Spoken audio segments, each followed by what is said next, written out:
Hello all, வாழ்க வளமுடன். கனவு மேம்பட சேனலுக்கு உங்களை வெல்கம் பண்ணுறேன். ஒரு அட்வென்ச்சர் த்ரில்லிங் எக்ஸ்பீரியன்ஸோட. இது நேற்று பெங்களூரில் அடித்து வெளுத்து எடுத்த வெயில் காலையில் வரைக்கும். சாயங்காலம் பார்த்தீங்கன்னாக்கா ஒரு 4:30 5 மணி போல் லைட்டாக தூர ஆரம்பிச்சது. பஸ்ஸில் தான் உட்காந்துட்டு இருந்தேன். வெயில் கொளுத்துறது நீங்களே பார்க்குறீங்க. வித்தின் 10 மினிட்ஸில் பார்த்தீங்கன்னா அப்படியே வெதர் சேஞ்ச் ஆகுது. சரி, மழை வருதே, பரவாயில்ல, வெயில் கம்மியாகும், நம்ம வெயில் சூடு தனியும் அப்படின்னு நினச்சாக்கா அதுக்கப்புறம் தான் இருந்தது பயங்கரமான ட்விஸ்ட்டு. அடித்து எடுத்தது பாருங்கள், ஆலங்கட்டி மழையும் இடியும். சில இடத்துல சவுண்ட்ஸ் அப்படியே வச்சுருக்கேன், கேளுங்க.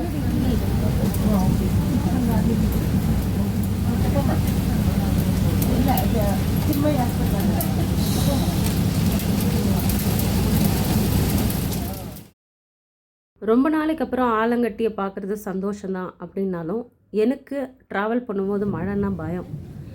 அது நான் விண்டோ சீட்டில் உட்காந்துட்டு இருந்தேன். அடின்னு அடிக்குதுங்க, தலை மேலேயே அடிக்கிற மாதிரி இருந்தது.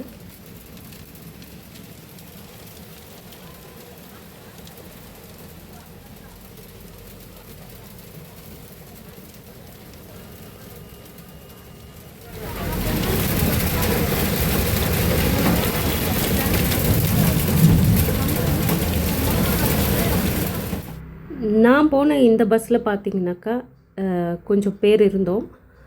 போயிட்டே இருக்கும்போது திடீர்னு பார்த்தீங்கன்னாக்கா ஒரு மரத்தோட கிளை உடஞ்சி பார்த்திங்கன்னா பஸ்ஸுக்கு முன்னாடியும் பஸ்ஸு மேலேயுமே விழுந்துச்சு. எல்லாருமே பயந்துட்டாங்க. நானுமே பயந்துட்டேன். ஃபோனை திடீர்னு வச்சுட்டேன். அதுக்கப்புறம் தான் சரி எடுக்கலாமேன்னு சொல்லிவிட்டு சரி பண்ணிவிட்டு போகும்போது எடுத்திருக்கேன் பாருங்கள். இந்த மரம் தான் நாங்கள் போகிற பஸ்ஸு மேலேயும் முன்னாடியுமே விழுந்தது. அதுக்கப்புறம் ஒரு 10 நிமிஷம் டிரைவரும் கண்டக்டரும் பாவம் ரொம்ப சஃபர் பண்ணி எடுத்து சேஃபாக எடுத்துகிட்டு கூட்டுக்கு வந்துட்டாங்க. எல்லாரோட பிரார்த்தனையுமே பார்த்திங்கன்னா பத்திரமா வீடு போய் சேரணுன்ற மாதிரி தான் இருந்தது. இந்த அளவுக்கு மழை நான் ரொம்ப வருஷத்துக்கு அப்புறம் பெங்களூரில் பார்க்குறேன். இதனால் பார்த்திங்கனாக்கா போரிங் ஹாஸ்பிட்டலில் அதோட சுற்றுச்சுவர் மதில் சுவர் விழுந்து 9 பேர்கிட்ட இறந்துட்டாங்கன்னு சொல்கிறாங்க. நியூஸில் நான் வீட்டுக்கு வந்த பிறகு தான் பார்த்தேன். இது பாருங்கள், நாங்கள் வீட்டுக்கு வர வழியிலுமே பார்த்தீங்கன்னாக்கா ஒரு 2-3 இடத்துல மரக்கிளைகள் எல்லாம் முறிஞ்சு விழுந்துட்டு இருந்தது. அதுவுமே நீங்கள் இந்த கிளிப்பிங் பார்த்துருக்கலாம்.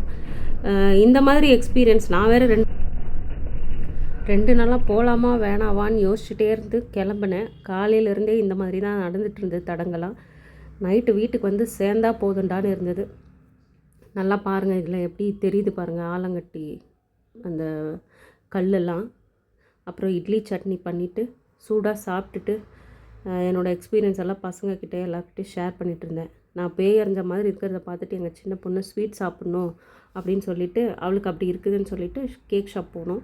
என்ன தான் கூட்டிகிட்டு போனால், இல்லைம்மா நான் ட்ரெஸ் எல்லாம் சேஞ்ச் பண்ணிட்டேன், நான் திரும்பலாம் மாற்ற முடியாதுன்னு, இல்லை பரவாயில்ல வாங்கன்னு சொல்லிவிட்டு கூட்டிகிட்டு போயிட்டு சாப்பிட்டுட்டு வந்தோம் வீட்டுக்கு.